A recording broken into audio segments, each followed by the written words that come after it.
your young adult wants to work. They want to be successful. They want to be productive. You getting a job 10, 15, 20 years ago, 30 years ago when you were starting out is not the same as today. And so allow them to grow into that in their own way and with their own skills. How do you find and keep hope alive?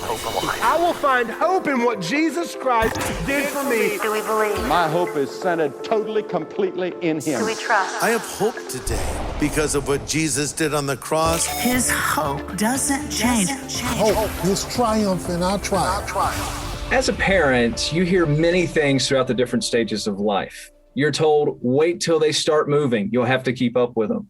Then you're told, wait till they start talking. They'll never stop. Then you hear all sorts of phrases like terrible twos and the terrific threes. And then you say, just wait till teenage years. Then it's a whole nother ball game. But how do you support, love, and still parent a young adult?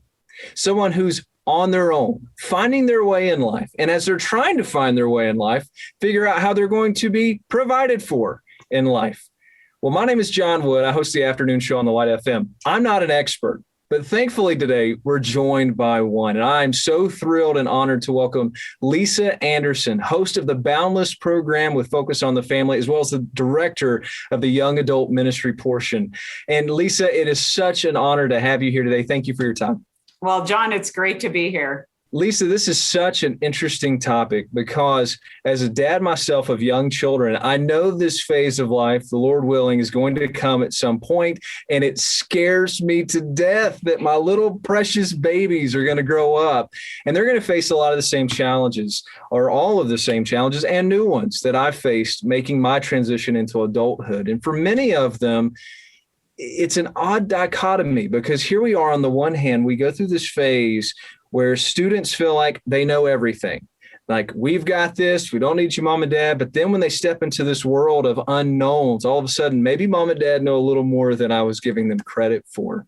And so for our parent who's going to be watching or listening to us today, what words of encouragement would you offer them, especially if their student is now beginning that process of developing what the next step looks like in their life?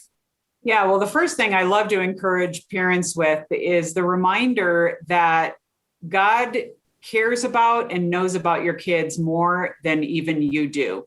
And so that transition for a parent to eventually let go and let their kids move into adulthood and become grown-ups and learn how to navigate life on their own is a very scary transition, and parents want to hold on, but they got to be willing to kind of cut those apron strings and really entrust their kids to God and be kind of move more into that friend mentor role than trying to clamp down and overtly parent their young adult children. And so really, it's a process that's natural. It's one that, God ordained, and He wants people to mature into adulthood, into their faith. And so let that happen. Pray for them like crazy, but God's got their back. I think one of the hardest things, and even I'm seeing it now in the early stages of life, where we start to realize, wait, they think and act differently than I do. And that's not a bad thing. It's a different thing. And so for our friend who's watching today or listening, and they're thinking, okay, I see them wanting to take the next steps, but I have concerns. Are my concerns things that I really need to be worried about? Or how can I recognize this is just a different path they're taking to get there? Yeah, I think it really is, having the conversations with whether it's a teen at this point or a college student or a young adult, and really kind of get their heart and some of their fears, maybe some of their expectations, their hopes, and understand that, just culturally, they're probably in a different space. I mean, at boundless.org, John, we've got, a ton of millennials in our sphere, but this year, the oldest millennials are turning 40. I mean, they're not kids anymore. And so now we're backfilling our space. Now we've got Gen Z coming in as well, and they're totally different from millennials even. And so you Gen X parents, and maybe even a couple of millennial parents out there who think you're so cool and you know it all and you're young, you're not as young as you used to be. And so let your children experience their generation, pull the great stuff from it. But ultimately, we have to guide them with great principles that are coming straight from Scripture, to model it in our own lives, to be honest about our own failures, and to realize that, with our kids being able to see the good, the bad, and the ugly, but ultimately a trust in and reliance upon God, they're going to be able to get their feet under them. That's wise words. And, we just recently came off the tail end of graduation season for many families. And obviously that marks the end of one journey, but obviously the beginning of the next step as well. And so one of the things that, you see all sorts of stories and data that would suggest that, stepping into the job market at times can feel very scary. You feel unsettled. You read job descriptions and they say, wait, you've got to have a certain amount of experience, but you don't even know where to start to get the experience. And so as a parent, I think the natural inclination then is you want to help support, you want to help coach, you want to help them have that sure footing. But at the same time, understanding, as you just pointed out, the dynamics of the role have changed. It's more of a friend and mentor phase. So if someone was to say, okay, my child just graduated, they're trying to get started, and I want to help them maybe focus on some of the basics before they would really be able to step in to find that dream job or that beginning of that dream job, where should they begin? Yeah, well, and just even backing up off of what you just said, John, I mean, you think like this is a difficult process at any time, but coming off of a pandemic, this is a hot mess for graduates right now. I mean, this is a very scary season. Many young adults last year were furloughed in jobs. Many are underemployed. I mean, we look at the standard job market and it's just a tough spot to be in, especially for a college graduate who's trying to navigate a good space to really grow in a professional career. And so that said, there are a couple of great places to start before you even start, kind of like what you were saying. And one of those is to get out there and, first of all, assess yourself. Figure out if you haven't already done this in school, and many young adults have. They're way ahead of their parents and grandparents in this sense. This is that chance to kind of find out who you are. So take those personality assessments, whether it's the Myers-Briggs, whether you're going to look at a DISC assessment, whether you're going to go into a pro scan or something that's more job skill based. Find out what are your gifts, your talents, specifically what lines up with the major you're graduating with, the degree you're going to have. And don't be totally tied to that. A lot of people think, oh, I came out with this specific degree and that's where I'm going to have to land. There's a lot of variability in that. And so research the job market, the stuff that interests you. When you're just doing a hobby, what kind of do you gravitate towards? Because that could turn into a bona fide job opportunity at some point. And so do your research. And then, and again, we're talking way before we're talking resumes or interviews at this point, then kind of get a feel for what's out there. What are some of the companies that really interest you? It might be a corporation, it might be a nonprofit, really kind of investigate what those are, what they're about, what opportunities are there, and then look at what are kind of the foot in the door opportunities for those places. So get to know what you might actually be exploring and figure out, okay, what is this going to look like for me to maybe kind of put some feelers out there and see if I can get some more direct experience.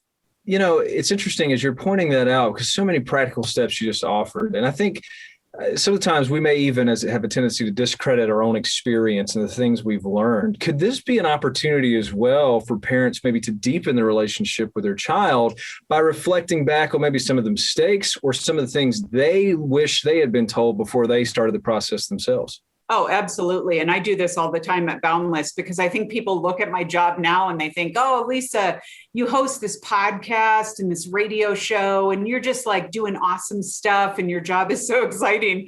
And I have to remind them that my 20s, John, were like this wasteland. Okay. I graduated with a liberal arts degree, which is like the curse of the job market. And I'm like, what do I do with this? And so I did a lot of temping. I went from job to job. I did some freelancing. Then I did some cool things in there there as well. But parents can really kind of lean in and help their kids navigate the world of opportunity that's open to them. And, you just need to start somewhere. It can be kind of daunting when you think of like, well, this job looks good, but this does too, but this one pays a little more, but this one might be more fun.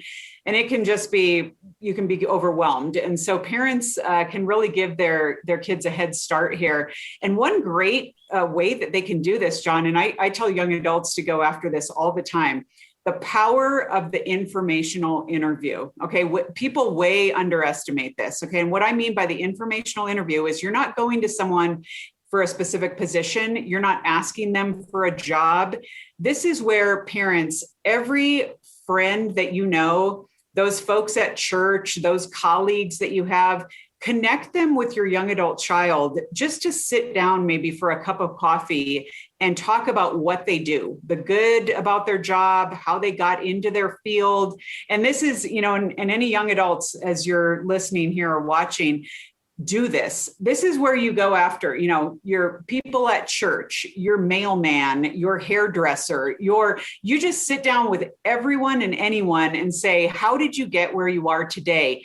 And not only is it just informational and good things to know, and you're going to get some great insight, but you never know when someone might know someone who knows someone who knows someone, and that might turn into a job opportunity.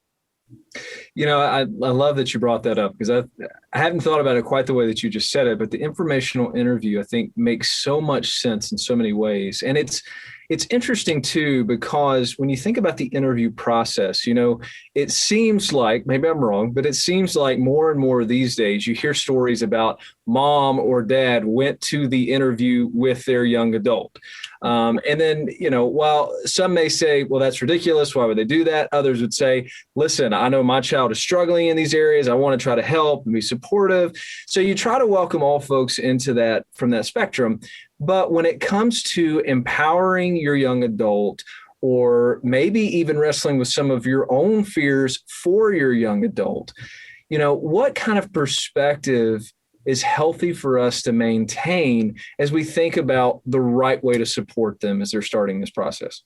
Sure. I think it's helpful to remember kind of where we were at that age, because I think parents become so aspirational for their kids that they think that, and again, the comparison game, parents are no stranger to that as well. We often talk about kids and young adults about hanging out on Instagram and TikTok, and all they do is compare their lives to other people, but we're doing it too. Okay. So, this child success envy is no friend of parents. So just realize your kids have to start somewhere. And I say, better to find a great place to work, somewhere that you can learn a lot, and just get in at the bottom level. Go in at the mail room, go in as a temp employee, go in as a volunteer and get some experience, meet some people. And parents, be okay with that. Be okay with your kids maybe working a couple jobs and just getting some experience, or being willing to take that internship. Most parents are like, no, they need to get paid. I need them to make money. And that's cool too. Some internships are paid, but I'm always so impressed with the interns that come through my door. In fact, my latest one just started 2 days ago. And, they're just like, yeah, we want to go after internships. We want to get experience. We want to ask for more work. We want to see what we can do on the side and kind of get a side hustle going to get more experience. So parents, be okay. It's not, sure, 10 years down the road, if your kid's still living at home and they're not motivated to get a job, then you have something to worry about. But right now, they've just got to figure things out. They've got to get something. Don't badger them constantly about like, did you send out more resumes, or have you connected with 12 people on LinkedIn? That can be kind of pressury and overwhelming. But at the same time, be encouraging, be willing to open doors for them, be willing to pray them through. And I think you'll end up being a real ally.